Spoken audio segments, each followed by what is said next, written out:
12월입니다. 올 12월은 두 가지를 기념하게 되는데요. 우선 12월 예수님 오신 성탄을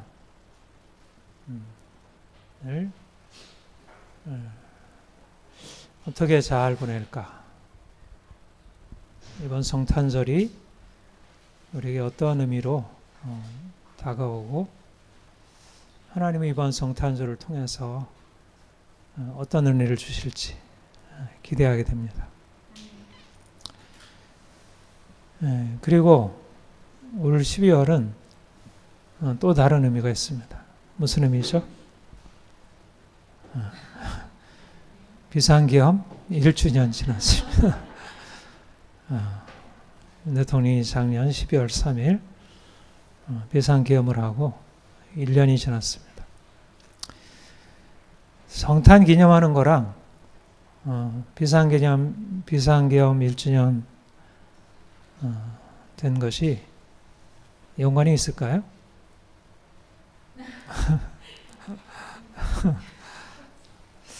어젯밤에 연관을 시켜봤습니다.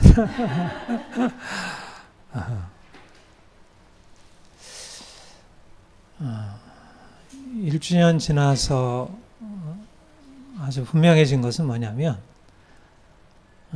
윤석열 대통령이 비상계엄을 한 것이 옳았다.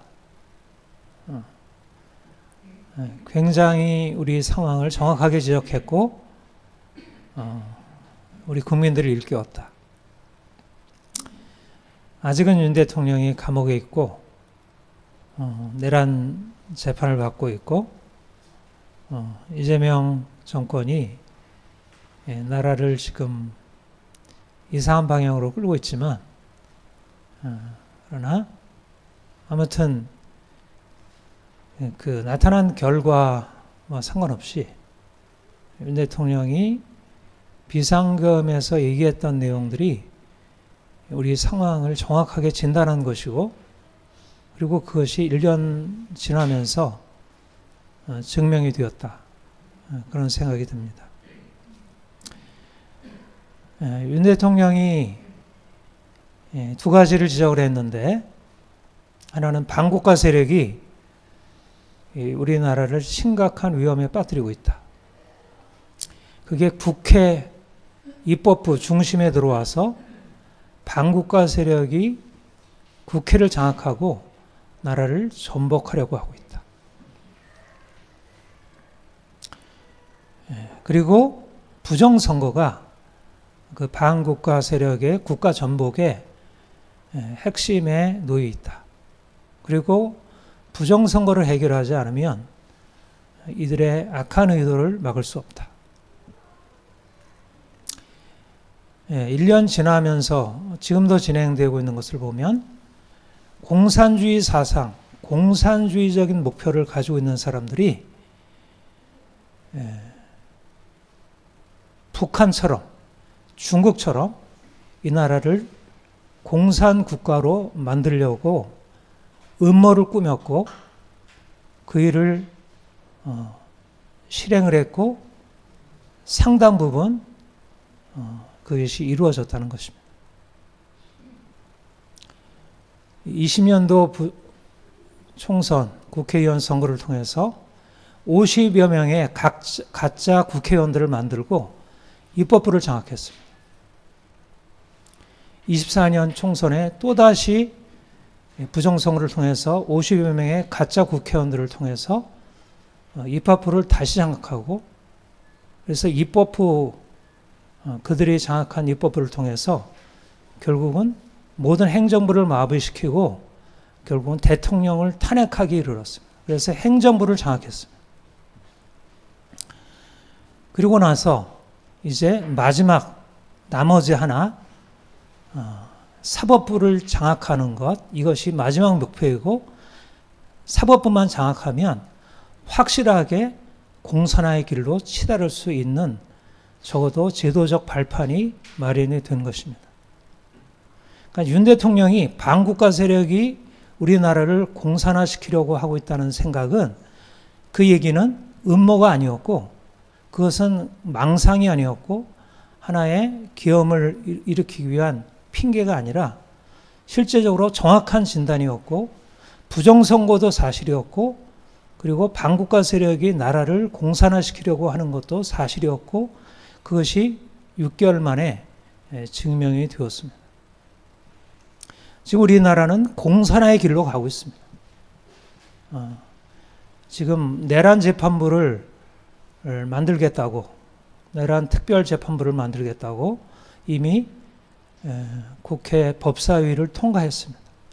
마지막 본회의만 통과하면 내란 특별재판부를 만들어서 윤 대통령을 이제 무기징역 사형으로 선고하고, 그리고 내란 재판부를 통해서 계엄을 찬성하고 탄핵을 반대했던 모든 사람들을 내란 동조 세력으로 잡아다가 우리나라를 일당 공산당 독재 국가로 만들려고 하는 것이 이들의 의도입니다.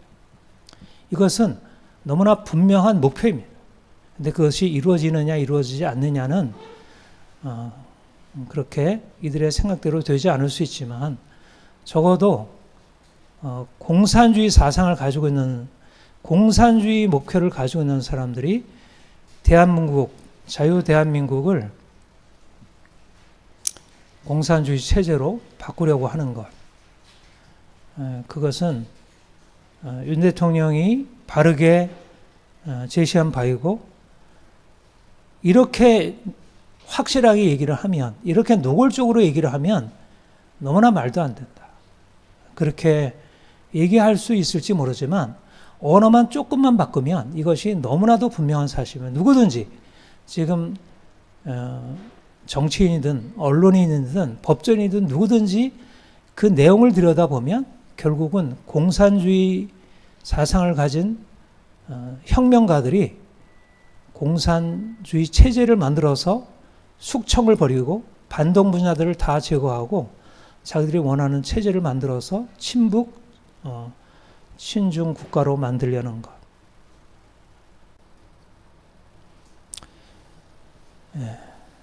네. 윤 대통령을 하나님이 세우셨다고 생각합니다.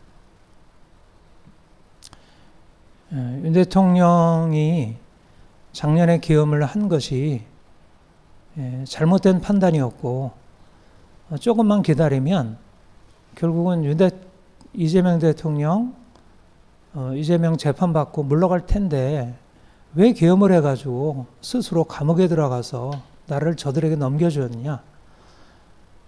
굉장히 안이한 생각이고, 실제적으로 그럴 수 없었고, 결국 어제 김명 대표가 그 얘기를 했는데, 계엄을 한 것이야말로 마지막 윤 대통령이 할 수 있는 최선의 일을 한 것이고, 그래서 이들의 정체가 드러날 수 있게 되었다는 것.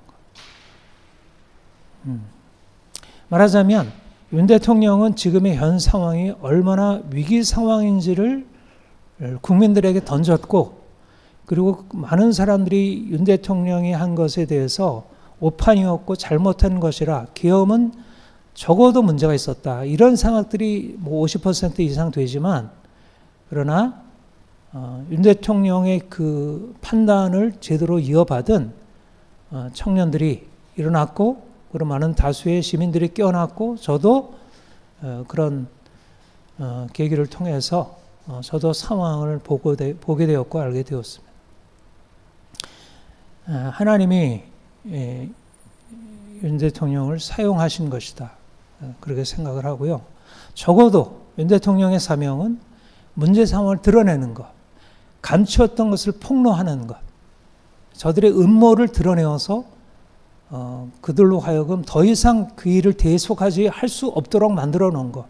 그래서 이전으로 다시 돌아갈 수 없는, 더 이상 공산화로 우리나라를 그냥 아무런 일 없듯이 그냥 계속 갈 수 없도록 딱 끊어놓은 것입니다. 막아놓은 것이. 이 다음에는 이제 누군가 바톤을 이어받아서 그러면 이걸 어떻게 할 것인가? 이걸 누가 이들이 이미 너무 많은 정권의 수많은 부분들이 이들이 해놓은 걸 통해서 지금 온 나라가 이들이 원하는 방향으로 계속 나가고 있고 이것을 어떻게 돌릴 수가 있을까? 부정선거 어떻게 드러내어서 심판할 수 있을까? 어떻게 이 현 정권을 다시 무너뜨리고 다시 세울 수 있을까? 아직은 길은 보이지 않죠. 길이 있을까요? 길이 있다는 것입니다. 그게 바로 성탄이라는 것입니다. 성탄. 예수님이 오신 것이 바로 그 답이라는 것입니다. 그래서 두 가지가 연결된다는 거예요. 1주년을 기념하는 것과 2000년 전에 오신 예수님을 기념하는 것은 분리된 게 아니라 1년 전에 윤 대통령이 우리나라의 문제 상황을 드러내서 사람들이 직면하게 되었다면 근데 이걸 어떻게 할까? 그것은 예수님이 해답이라는 거예요. 예수 안에 있다는 거예요. 예수 안에. 예수님이 이 땅에 어둠을 깨뜨리기 위해서 그때 로마의 치하에서 또 바리새인들 대제사장 관원의 치하에서 억눌려 있고 고통 가운데 있는 사람들에게 하나님이 예수 그리스도를 보내셔서 그분 안에서 생명의 길을 보이셨고 그 예수 그리스도께서 오셔서 역사의 새로운 일들을 시작하셨듯이 오늘날 예수님이 우리에게 오셔서 새 일을 향하시고 2000년 전에 그가 오셔서 행하신 일이 이제 2000년이 지나 이 한국 땅에 그리스도를 믿는 사람들을 통해서 이제 일어나 빛을 발하며 오늘날 이 시대를 장악하고 있는 이 어둠을 깨뜨릴 수 있는 새로운 토대를 놓고 그 일을 행하리라 그런 생각이 듭니다. 저는 계속 얘기하는 게 뭐죠? 지금 한국의 이 큰 정치적인 위기를 해결할 수 있는 것은 다른 데 있는 게 아니라 교회가 해답이라는 거예요. 교회가. 믿는 사람들이 해답이라는 거예요. 믿는 사람들이 아니면 이 상황을 뚫고 나갈 수 있는 사람들이 없다는 거예요. 그리고 제가 다 한 사람 한 사람 다 따져보지는 않았지만 지금 이 상황을 힘있게 돌파하는 사람들 안에는 하나님이 일하시고 있다 생각을 하고 있습니다. 예수 그리스도를 믿는 믿음이 그들에게 동력을 주고 그 하나님께로부터 받는 그 에너지로 지금은 싸움을 싸우고 있다는 거예요. 제가 보고 있는 판단에 드러나게 그들이 그리스도를 명시적으로 고백하는 것이 그렇게 다 드러나 있지 않지만 그러나 적어도 그리스도를 공개적으로 고백하고 싸우는 사람들의 모습을 보고 그들의 그 용기를 볼 때 하나님이 이들을 통해서 일하시고 있다 생각이 듭니다. 그래서 저는 성탄절을 맞이하면서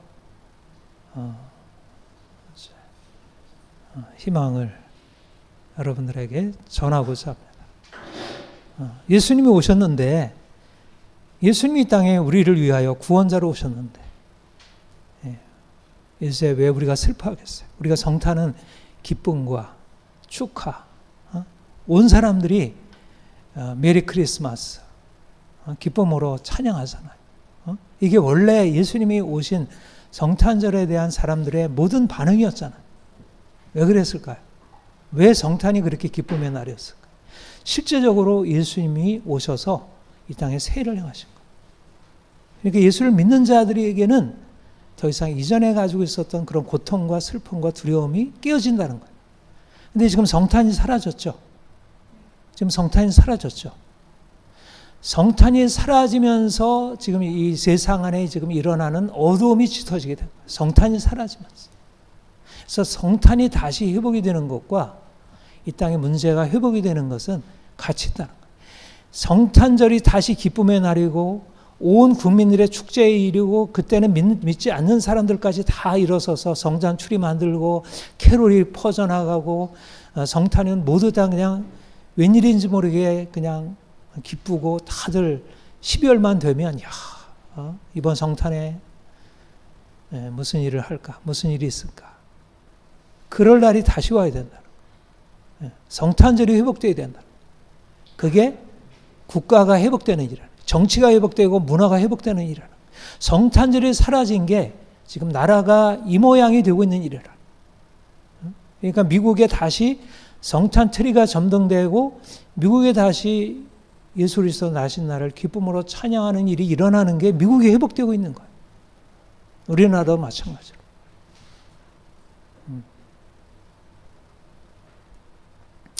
그래서 전에는 성탄절인가 보다 이렇게 지냈는데 이제는 진짜 성탄의 계절이 왔다.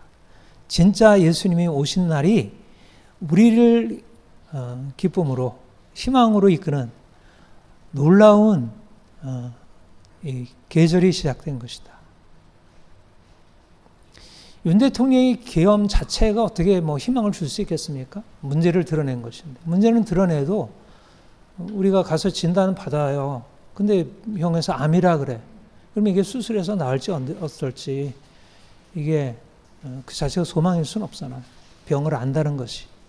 그러니까 윤 대통령이 작년에 일깨운 것 그 자체가 우리에게 희망의 소식일 수는 없어요. 그것은 오히려 굉장히 우리를 두렵게 하고 불안하게 할 수 있는 거죠. 그런데 이게 뭐와 연결되어야 희망이냐면 예수 그리스도께서 우리를 위하여 구원자로 오셨다는 거예요. 2000년 전에 우리의 구원자로 평화의 왕으로 이 땅에 오셨다는 거예요. 예, 이번 한 달 우리가 예수님의 오심을 묵상하고 특별히 요한복음 1장 말씀이 육신이 되어 우리 가운데 거하심에 예수님의 성육신에 대해서 묵상하면서 우리 안에 이런 기쁨과 희망이 차오르도록. 그래서 오히려 세상은 너무 깜깜한데 우리 안에는 엄청난 빛이. 예수님이 오셨을 때 그랬잖아요. 세상이 얼마나 깜깜했어요. 너무너무 깜깜했다고.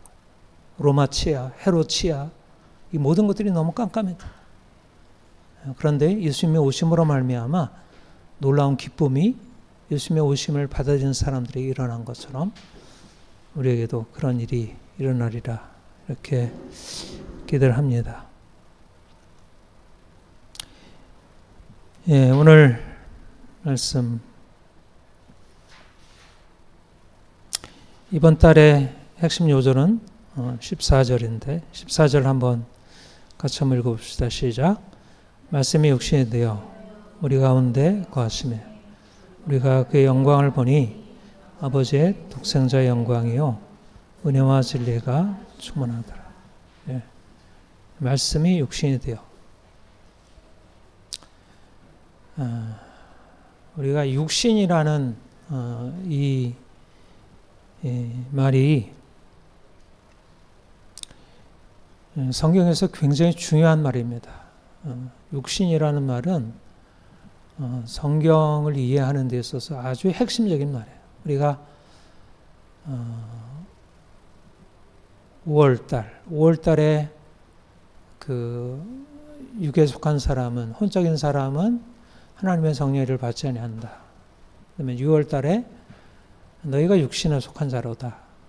그래서 우리가 영, 혼, 육, 인간론의 굉장히 중요한 인간이 영적이라는 것이 무엇인지, 우리가 혼적인 존재라는 것이 무엇인지, 육체적이라는 게 뭔지 여기 대해서 살폈죠. 육신이라는 의미는 원래는 육신이라는 말이 이 살이라는 의미예요. 혈과 육.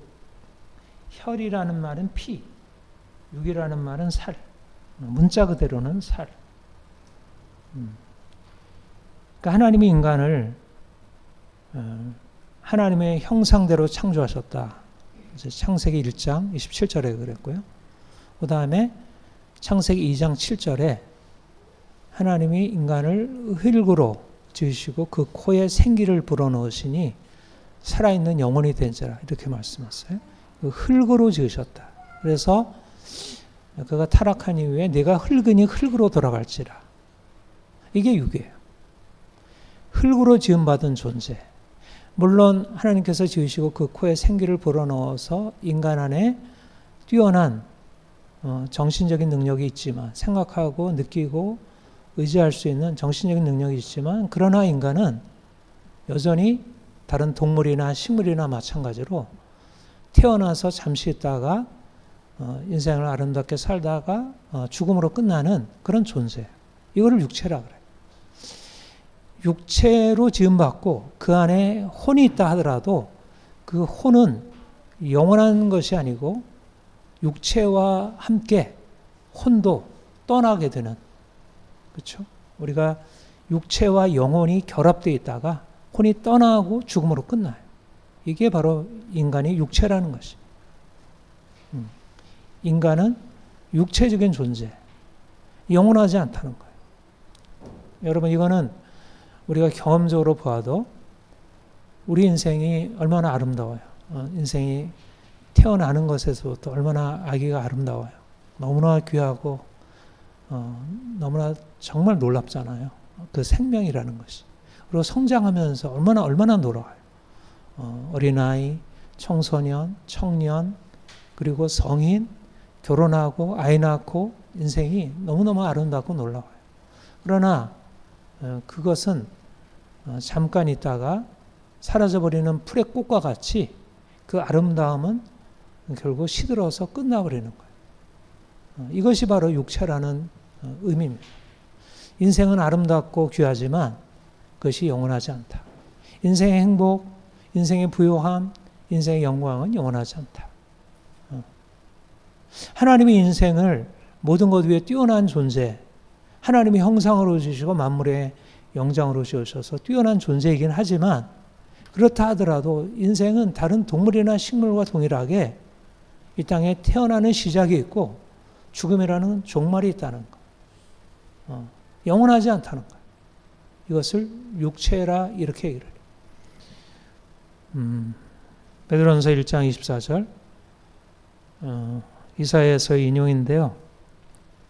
모든 육체는 풀과 같고 그 모든 영광은 풀의 꽃과 같으니 풀은 마르고 꽃은 떨어지되. 우리 같이 한번 다시 읽어볼까요? 시작. 모든 육체는 풀과 같고 그 모든 영광은 풀의 꽃과 같으니 풀은 마르고 꽃은 떨어지되. 예. 이거를 아는 것이 지혜입니다. 인생이 육체라는 것, 풀과 같은 육체라는 것, 풀의 꽃이 아름다워요. 인생이 삶이라는 것은 너무나 아름답고 귀하고 그래서 기뻐할 만하고 자랑할 만하고 해요. 그러나 풀이 마르고 꽃은 떨어지듯이 인생의 생명은 끝나게 되고 인생의 생명으로 경험하게 되었던 모든 아름다움, 그 영광은 쓰러지게 됐어요. 우리가 하나님을 알게 될 때 얻게 되는 지혜 중에 큰 것이 뭐냐면, 인생이 풀이구나. 인생의 아름다움이 풀의 꽃과 같은 것이구나. 영원하지 않은 것이구나. 말하자면 인생은 아무리 내가 애쓰고 노력하고 해도 아름답게 변한다 하더라도 그게 영원하지 않다는 거예요. 그러면 우리가 그것을 경험할 때 우리에게 느껴오는 게 뭐죠? 슬픔이고 두려움이고 불안해. 그리고 그냥 식물처럼 동물처럼 그냥 되는 게 아니라 여기에 이제 죄가 개입해서 인생 안에 여러 가지 고통, 좌절, 절망 이런 것이 찾아오면 인생은 너무나 아름다운 것이지만 그러나 인생은 너무 고통스럽고 안타깝고 다가온 거예요. 그러니까 인생이 아무리 뛰어난 존재를 하더라도, 아무리 부자이고 아무리 권력을 가지고 있고 아무리 지식을 가지고 있다 하더라도 내가 인생의 그 아름다움과 그 영광을 지속할 수 없고 그것을 내 힘으로 어찌할 수 없다는 거예요.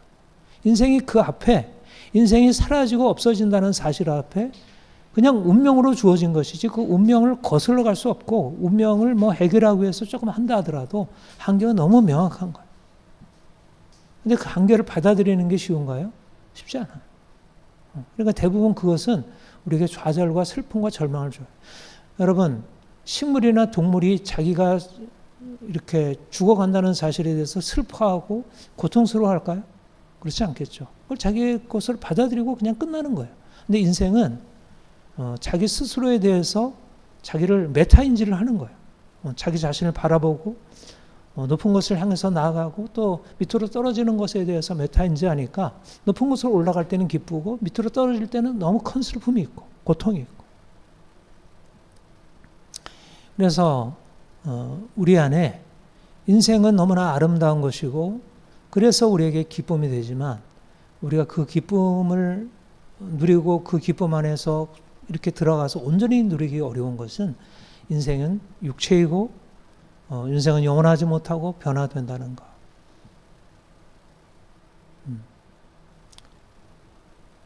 그런데 우리가 하나님을 알게 되면서 깨닫게 된 것은 우리는 풀과 같고 풀의 꽃과 같이 시들어지고 없어지는 풀의 꽃과 같은 존재이지만 우리 존재를 낳으신 분, 우리 존재의 근원, 그분은 영원하신 분이라는 사실을 아는 것입니다.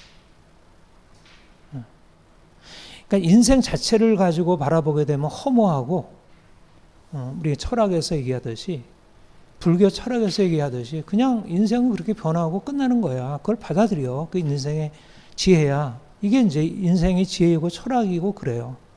그게 인생을 덜 고통스럽게 하는 거야. 연연해하지 않고 죽음이라는 지나간다는 사실을 받아들이는 게 철학과 종교의 최고예요. 그게 뛰어난 지혜인 거예요. 그런데 우리는 그 사실들을 단지 인정하는 것을 넘어서 사라지고 없어지는 그 생명을 가지고 있는 존재이지만 이 존재를 가능하게 하신 그분은 사라지는 생명을 넘어서 있는 영원하신 분이라는 것이 창조주 하나님. 그래서 우리는 우리 자신으로부터 생각해서 우리의 경험으로부터 바라보게 되면 인생에 올라갔다가 저 밑으로 떨어졌다가 나를 바라보면 내가 비참해지고 저 사람 바라보면 내가 좀 나은 것 같고 이렇게 오르락 내리락 할 수밖에 없는 불안정한 흔들리는 인생인데 우리에게 영원하신 하나님, 창조주 하나님, 그분에게는 그래 풀과 같고 풀의 꽃과 같이 사라지는 그런 영광이 아니라는 거예요. 영원한 영광 중에 계신 분, 영원한 생명으로 계신 분, 우리가 그분을 만나서 알게 된 거예요. 이게 우리가 하나님을 아는 것에 너무나 귀한 비밀이지 않을 수 없습니다. 시편 90편 2절에 산이 생기기 전 땅과 세계도 주께서 조성하시기 전 곧 영원부터 영원까지 주는 하나님이십니다. 우리가 자신을 육체로 인식하는 것은 내 자신을 나 자신의 진실, 내 자신의 실체를 정확하게 인식하는 것인데 우리는 단지 자기 자신의 진실을 넘어서 보다 더 큰 진리, 하나님이라는 실제, 사라지고 없어지는 것으로 끝나는 존재를 넘어서 계신 영원한 존재, 영원한 창조주, 이 땅을 창조하시고 인간의 생명을 창조하신 그분, 모든 생명에게 비록 잠시 있다 사라져버리는 풀의 꽃과 같은 것이라고 하더라도 그 아름다움을 주시고 그 아름다움을 유지시키고 그것을 주관하시는 분, 그분을 알게 되는 것입니다. 얼마나 놀라운 비밀이에요. 그러니까 우리는 우리 자신이 태어나고 병들고 생로병사의 그런 운명적인 과정을 밟아가는 데 있어서 다른 사람들과 동일하지만 그러나 우리에게는 새로운 차원, 영원하신 하나님의 차원에서 우리의 잠시 있다 사라져버리는 풀의 꽃 같은 험한 인생을 바라보는 그런 시각이 열린 것이에요. 그러니까 얼마나 감사한 일이에요. 내가 죽음으로 나는 사라져도 영원하신 하나님이 내 인생을 책임지시고 있다는 것. 영원한 반석. 이것이 바로 하나님을 믿는 사람들이 가지고 있는 놀라운 비밀이에요. 우리가 하나님을 알고 있으면 우리가 비록 육체일지라도 우리가 비록 사라져 없어져 버리는 영광을 지닌 존재를 할지라도 우리의 삶은 평안하고 안전할 수 있어요. 그런데 인간이 어떻게 되었죠? 하나님이 인생을 아름답게 창조하셨고 내 말을 듣고 내 말을 따라라. 나를 의지하고 살아라.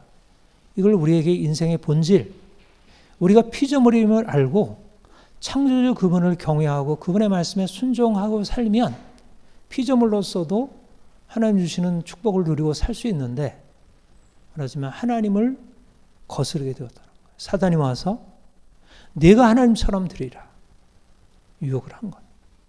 여러분, 피조물로 지어진 인간이 아무리 뛰어난 하나님의 형상을 가지고 있는 존재라 하더라도 하나님이 될 수 있는 건 아니잖아요. 인간의 육체이고 풀의 꽃과 같은 존재예요. 아무리 뛰어난 영광을 가지고 있고 뛰어난 지정의를 가지고 있다 하더라도 인간이 하나님은 아닌 거예요. 네가 하나님처럼 되리라고 하는 것은 사단의 거짓말이고 이것은 반역이죠. 근데 육체인 인간이 감히 하나님처럼 되리라고 하는 그 사단의 유혹을 받아들여서 결국 하나님께 반역하고 결국 범죄하게 되었습니다. 이게 바로 인간의 고통의 시작이고 저주의 시작입니다. 그래서 하나님이 주신 육체마저도 아름다움, 하나님이 허락하신 그 생명도 누리지 못한 채 그냥 지나가는 생명을 넘어서서 고통스러운 저주 아래 놓여 있는, 죄와 저주 아래 놓여 있는 인생, 하나님을 거역하고 저주 아래 있는 인생을 살게 된 것입니다. 여러분, 사람들이 이 사실을 알 수 있을까요? 이 사실을 알고 있나요? 자신이 육체라는 것, 그리고 육체를 지으신 하나님 그분만이 우리의 생명의 근원이라는 것. 그런데 인간이 자기가 머물러 있는 피조물로서의 육체의 지위를 넘어서 가지고 스스로 하나님처럼 되려고 했다가 결국 반역자가 되어서 쫓겨나게 되었다는 것. 그래서 저주 아래 처하게 되었다는 것. 이 사실을 사람들이 알고 있을까요? 사람들이 모르는 거예요. 그러니까 사람들이 결국 하나님이 주신 그 놀라운 축복, 비록 육체를 알지라도 하나님이 주시는 축복을 받아 누려야 하는데, 이제는 그 육체가 무엇과 결합을 했냐면 악한 마귀, 사탄, 악한 영과 결합되어 하나님을 대적하는 일에 이게 사용되기 시작했어요. 우리의 육체가, 우리의 생각이, 우리의 지정의가 하나님의 형상으로 주신 것들이 악한 마귀, 악령의 도구가 된 거예요. 이게 사람들이 처해 있는 저주의 형편이었던 거죠. 바로 이것을 하나님이 해결하기 위해서 행하신 일이 바로 예수 그리스도를 이 땅에 보내신 것입니다. 말씀이 육신이 되어 우리 가운데 거하시며, 말씀이 육신이 되어 우리 가운데 거하시며. 여러분, 말씀은 뭐죠? 말씀. 예, 우리 요한복음 1장에 보면 1장 2절, 1장 1절, 2절, 3절 우리 같이 한번 읽겠습니다. 시작. 태초에 말씀이 계시니라. 이 말씀이 하나님과 함께 계셨으니 이 말씀은 곧 하나님이시니라. 그가 태초에 하나님과 함께 계셨고 만물이 그로 말미암아 지은 바 되었으니 지은 것이 하나도 그가 없이는 된 것이 없느니라. 그 안에 생명이 예, 4절까지 그 안에 생명이 있었으니 이 생명은 사람들의 빛이니라. 예, 여기에 말씀에 대해서 말씀하고 있어요. 여기에 말씀은 뭘 말하는 것이죠? 바로 예수 그리스도, 하나님의 아들 독생자 예수 그리스도를 말씀이라 지칭하고 있는 거예요. 그냥 하나님이 말씀하셨다는 그냥 그 말씀의 의미를 담고 있지만, 그러나 직접적으로는 인격으로서의 예수 그리스도를 하나님의 말씀이라 하는 것이죠. 태초에 말씀이 계셨고, 말씀, 이위 되신 하나님의 아들이 하나님과 함께 계셨고, 말씀이 하나님이시고, 그분이 아버지와 동일한 본질의 하나님이셔요. 그러니까 태초에 하나님과 함께 계셔서 그가 무엇을 행하셨냐면 만물을 창조하신 것이, 그분 없이는 모든 것이 지어진 것이 없다는 거예요. 하나님이신 분, 하나님 아버지가 계시고 그 아들 예수 그리스도께서 계셔서 아버지와 아들 성령께서 만물, 태초에 이 엄청난 놀라운 만물, 우주를 창조하셨어요. 인간까지 창조하셨어요. 그런데 그가 창조하신 이 우주 안에 어떤 일이 일어났나요? 그가 창조하신 그 피조물 중에 하나인 사단, 천사 중에 하나인 사단이 하나님께 반역을 하고 그 사단의 유혹을 받은 인간이 하나님께 반역하는 일이 일어나게 되었고, 그래서 이 세상에 하나님이 창조하신 이 세계 안에 어둠이 들어오게 된 거예요. 이것이 예수님이 오시기 전, 하나님이 예수 그리스도를 이 땅에 육신의 몸으로 보내시기 전에 일어난 이 땅의 형편이었어요. 말씀드려요. 하나님이 원래 너무나 놀라운 지혜와 능력으로 성부, 성자, 성령께서 이 놀라운 우주 만물을 창조하시고 그것의 중심에 인간을 창조하셨어요. 근데 하나님이 창조하신 피조물 중에 하나인 사단이 하나님을 대적하는 길을 선택했고, 그가 또 인간을 유혹하는 길을 방법으로 선택해서 인간이 그 사단의 꾀임에 이렇게 함께 참여해가지고 반란 세력이 된 것이죠. 그리고 그가 인간의 삶에 들어와서 세상을 점점 반란 세력이 하나님이 창조하신 모든 세계를 장악하기 시작하게 되었고, 모든 세력들 안에 이 사단의 영향력을 따르고 거기에 복종하고 있는 그런 많은 사람들, 그런 것이 문화가 세워지고 그런 정치 권력이 세워지게 되었고, 그래서 세상의 왕은 하나님이 아니라 마치 사단인 것처럼 그렇게 되어진 것이에요. 그런데 바로 예수님께서 이거를 해결하려고 오신 거예요. 이걸 해결하시려고. 근데 그걸 해결하시는 방법이 뭐냐면 하나님이신 만물을 창조하신 그분이 그가 창조하신 인간과 동일한 방식으로 인간 안에 들어오시기로 했다.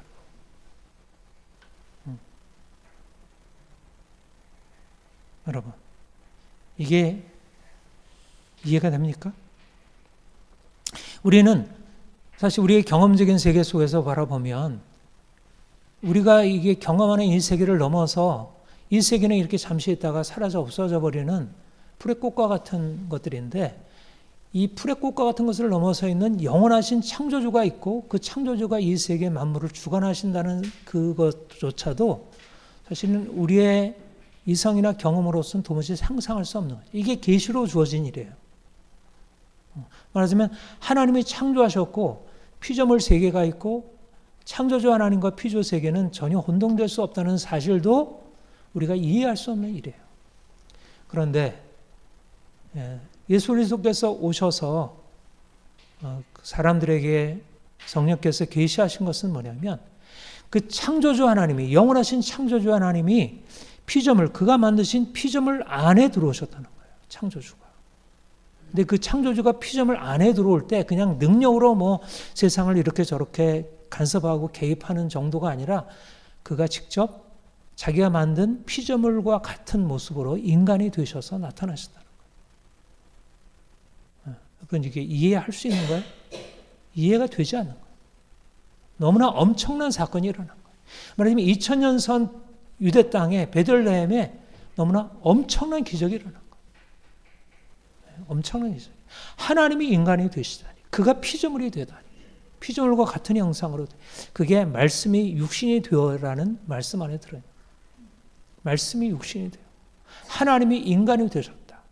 하나님이 피조물 중에 한 모습으로 나셨다.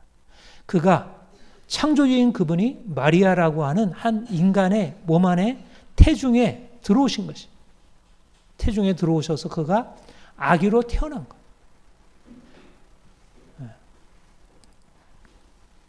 그리고 그가 태어나서 인간으로 사셨어요. 여러분, 2000년 전에 유대 땅에서 33년간 사신 그분, 사람들이 그분을 보고 야, 참 놀랍다. 어떻게 저렇게 하시나. 그렇게 생각을 했죠. 근데 그분이 하나님이시라는 사실을 사람들이 알 수 있었을까요? 네. 알 수 없었죠. 하나님이 누구신지를 그들이 어떻게 알겠어요? 하나님이 인간으로 태어나셔서 인간으로 사신 사실에 대해서 사람들이 알기 어려웠던 것이에요. 그런데 본문에 보면 1장 14절에 말씀해 주시는데 우리 가운데 거하심에 우리가 그의 영광을 보니 아버지의 독생자의 영광이요 은혜와 진리가 충만하더라. 예수님이 이 땅에 오셨을 때 사람들이 이렇게 정확하게 알 수는 없었지만 나중에 보고 나중에 깨닫고 보니 이분 안에는 다른 영광이 나타나고 있는 것을 본 것이에요. 하나님의 아들의 영광, 창조주의 영광이 그분 안에 있었던 것을 보게 된 거예요.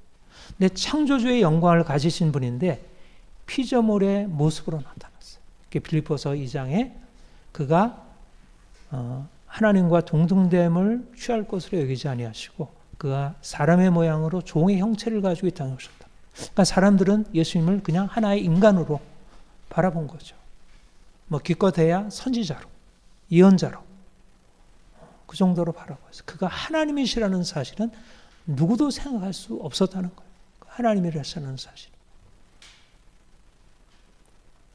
그런데 그가 십자가에 못 박혀 죽으셨어요. 하나님이라는 분이 십자가에 못 박혀 죽으시고 그가 사흘 만에 다시 살아나셨다는 사실이 선포되기 시작했고 그를 믿는 사람들이 그를 믿는 믿음을 통해서 새로운 삶 안으로 들어가는 것을 경험하게 됐어요. 그 뒤로 예수님이 하나님의 아들이시고 그가 이 땅에 태어나기 전, 이 땅에 베들레헴 유대 땅에 태어나시기 전에 창조 이전, 이 세상에 오시기 전 창조 이전부터 계신 하나님의 아들이신 것이 성령의 계시로 말미암아 알게 되었고 그래서 요한복음이 기록된 거예요. 이 놀라운 사실이.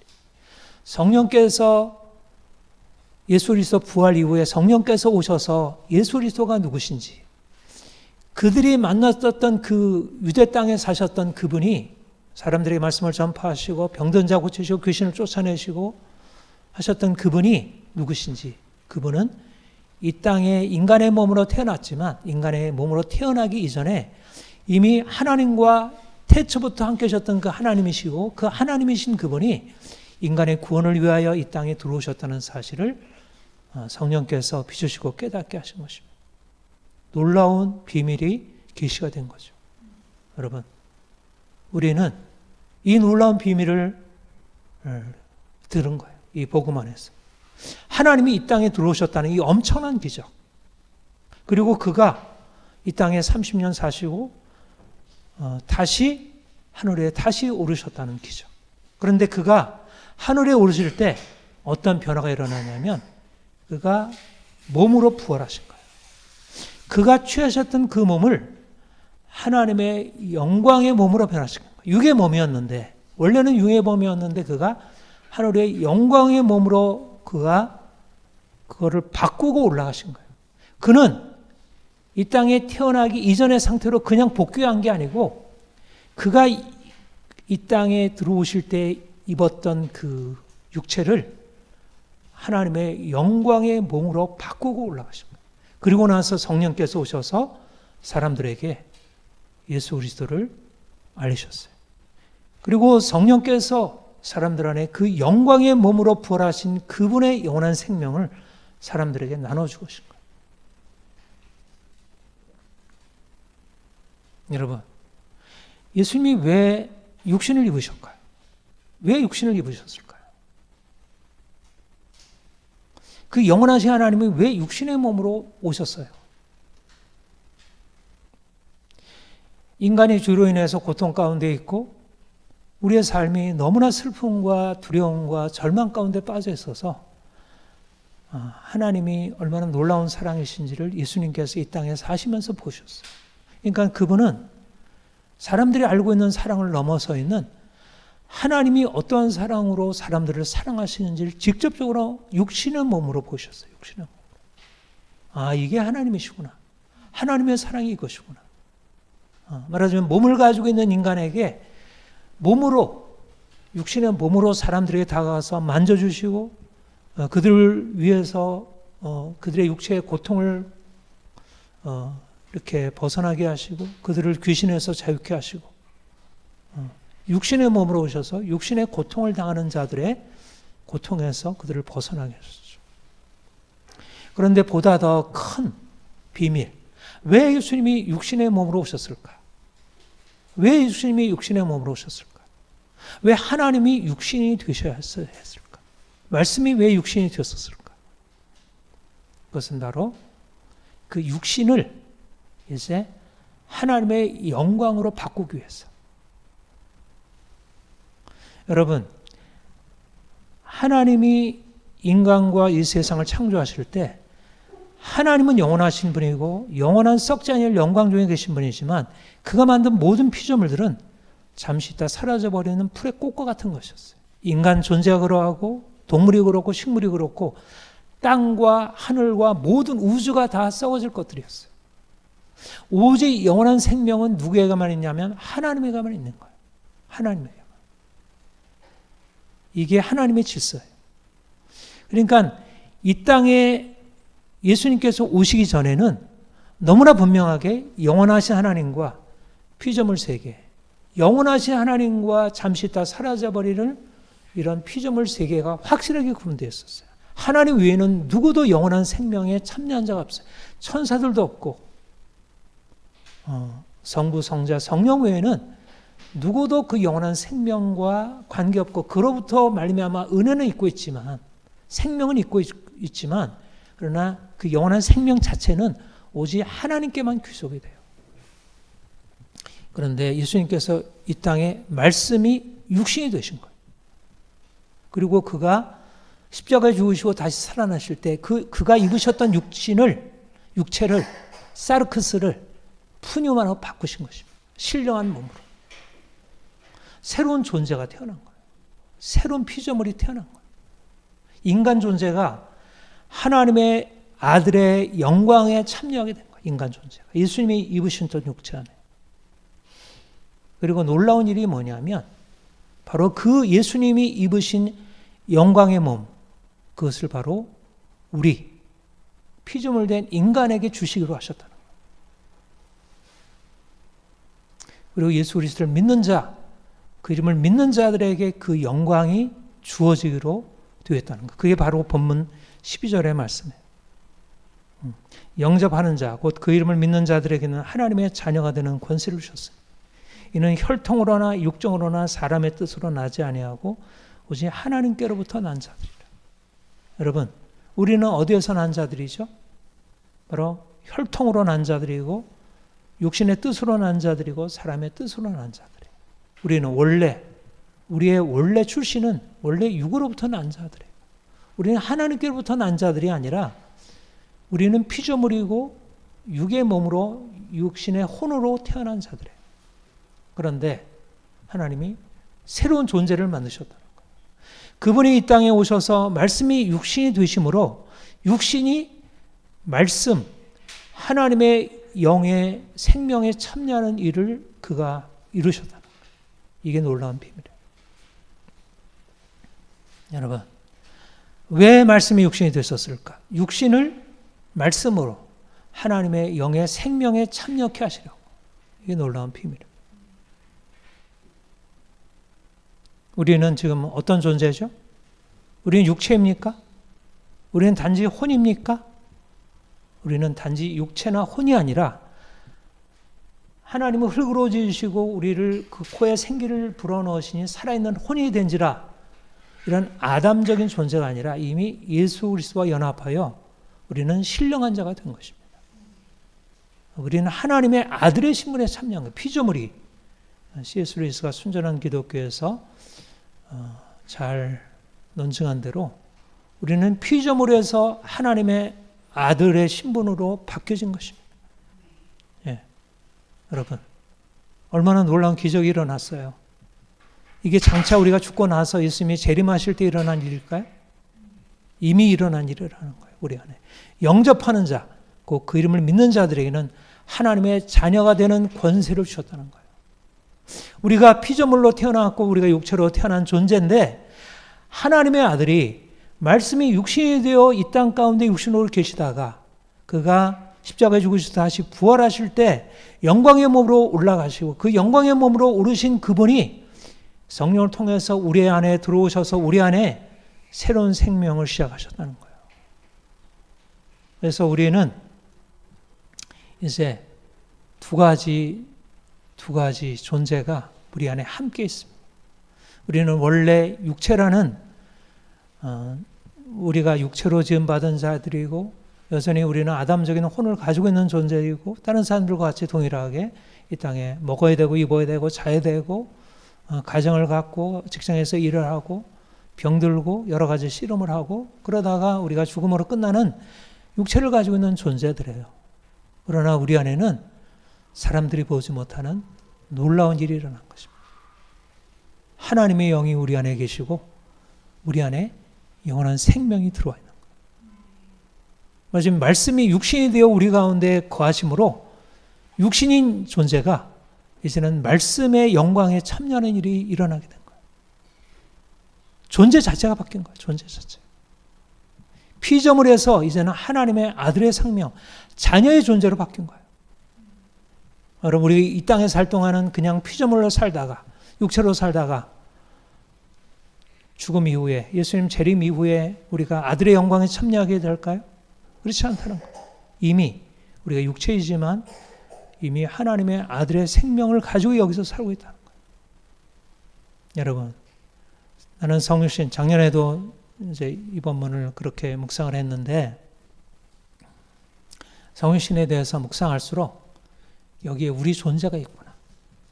성육신이야말로 이 땅에 우리가 살아가는 우리의 존재의 비밀을 가르쳐 주는 거예요. 예수님이 이 땅에 오셨을 때 그가 사람들에게 알려지기는 육체로 알려져 있었어요. 그는 나사렛 예수이고 그는 요셉의 아들이고 그는 누구누구의 형제이고 그렇게 사람의 아들로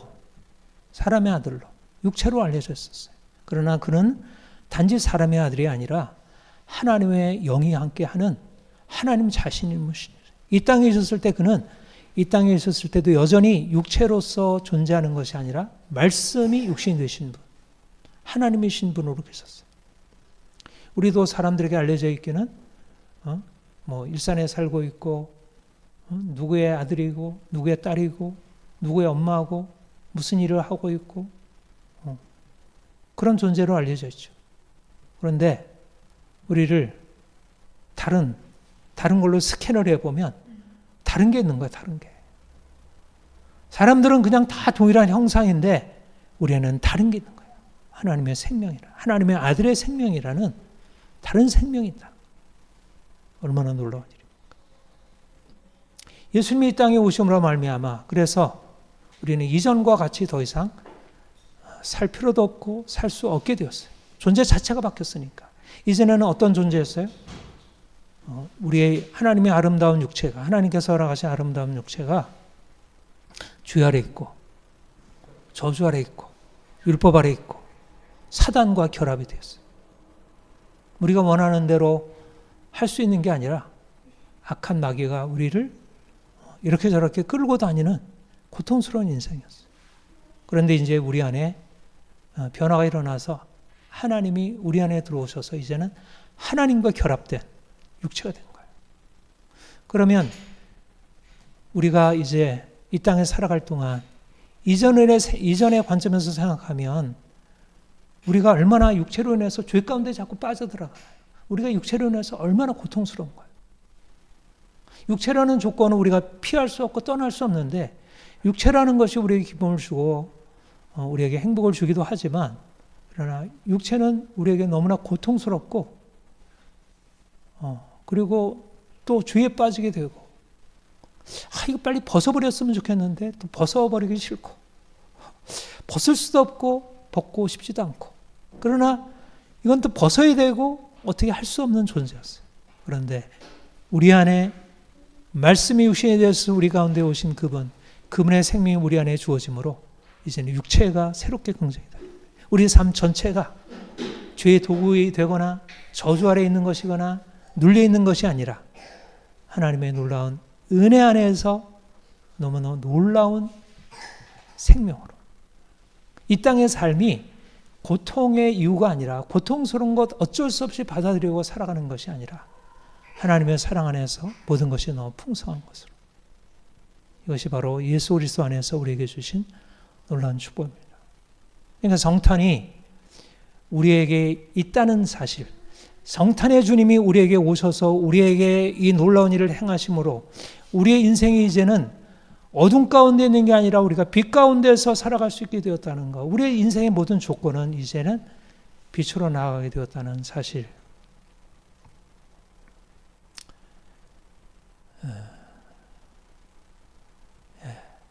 감사하죠? 너무나 감사한 일입니다. 그리고 바로 예수 그리스도의 이 놀라운 이 성육신의 놀라운 기적, 위대한 기적, C.S. 루이스가 장엄한 기적이라 그랬는데 이 장엄한 기적, 이것을 우리의 삶에서 좀 더 명시적으로 체험하는 것입니다. 명시적으로. 예수님께서 이 땅에 오셔서 삶을 완전히 바꿔놓으셨어요. 진정한 인간으로. 인간이란 무엇인지가 예수 그리스도 안에서 비로소 온전하게 드러나요. 죄 아래 있는 인간이 아니고 저주 아래 있는 인간이 아니라 율법 아래에서 종노당하는 인간이 아니라 진정으로 자유로운 인간, 진정으로 삶이 행복한 인간, 사랑으로 가득 찬 인간, 새로운 인간. 이것이 바로 예수 그리스도께서 이 땅에 육신의 몸으로 오신 이유예요. 그가 우리를 하늘의 생명에 참여하실 뿐 아니라 이제는 그 하늘의 생명이 우리를 이 땅에서 벗어나게 하는 게 아니라, 이 땅의 육체를 벗어버리는 게 아니라 바로 육체가, 우리가 가지고 있는 육체가, 우리의 삶의 전체가 바로 하나님의 생명으로 가득 찬 하나님의 생명을 드러내는 것으로. 전에는 육체로 살아가는 것과 하나님을 따라 살아가는 것이 서로 모순되고 마찰을 이루는 것이라면 우리에게 있어서는 하나님을 믿고 알아갈수록 하나님께서 우리에게 주신 육체가 너무너무 귀하고 감사하고, 또 우리가 육체를 더 긍정할수록 또 하나님께 더 가까이 나갈 수 있게 되고. 여러분, 우리의 삶의 모든 것들이 이제 그리스도 안에서 새로운 형상으로 다가오게 됩니다. 우리가 하나님을 알수록 이제 우리 개인적으로도 그리고 우리의 가족, 우리의 직장, 우리 나라, 이 모든 것들이 새롭게 다가와요. 저는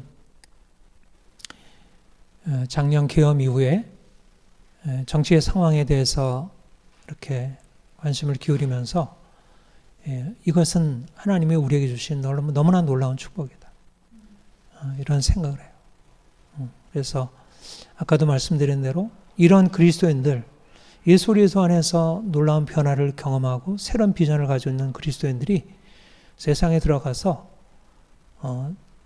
전혀 다른 비전, 그리스도 안에서 누리게 되는 진정한 자유와 평안과 행복, 그것을 전해줄 수 있어야 하리라 봅니다. 이번 성탄절, 우리가 올 한 해 이번 성탄 한 달 성탄에 대해서 묵상하면서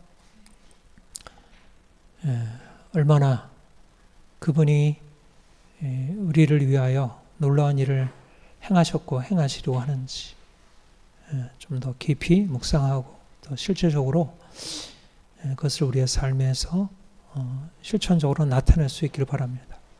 기도하겠습니다. 하나님,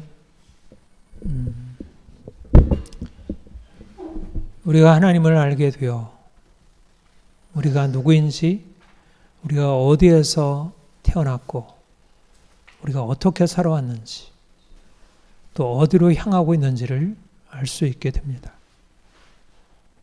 2000년 전에 오신 예수님이 2000년 전에 오신 그 놀라운 사건이 바로 지금 우리의 인생을 얼마나 새롭게 비추는 빛인지, 예수님이 2000년 전에 오지 않았다면 우리 인생이 얼마나 어둡고 쓸쓸하고 고통스럽고 저주 아래 있었을지, 한국의 역사가 어떠했을지, 세계 역사가 어떠했을지를 생각해야 됩니다. 그런데 예수님이 오셨지만 사람들이 다시 예수님을 저버리기로 하고 오히려 어리석은 거짓으로 달려가고 있습니다. 주님, 우리가 2000년 전에 우리 위하여 이 땅에 빛으로 오신 주님을 우리가 기쁨으로 다시 기념하며 우리 안에 주님께서 오셔서 행하신 이 놀라운 기적적인 역사를 살면서 온전하게 경험하고 이 빛을 전하게 하옵소서. 성탄의 이 놀라운 소식을 슬픔 가운데 고통과 저절에 사는 사들에게 이 빛을 전하게 하옵소서. 말씀이 육신이 되어 우리 가운데 거하시고 우리가 그 영광을 보니 아버지의 독생자의 영광이요 은혜와 진리가 충만하다 하셨습니다. 하나님이신 예수님이 이 땅에 인간으로 육체로 오셨고 그로 말미암아 하나님의 아들의 영광이 우리에게 가득 찬 인생을 허락하셨습니다. 우리가 예수로 인해서 놀라운 변화를 맛보고 온 세상을 향하여 예수 그리스도께서 영광의 주이시고 그 안에만 진정한 행복과 평안이 있음을 전하게 하옵소서. 이번 성탄절에 놀라운 기쁨이 우리에게 가득하게 하옵소서. 감사합니다. 예수님의 이름으로 기도합니다. 아멘.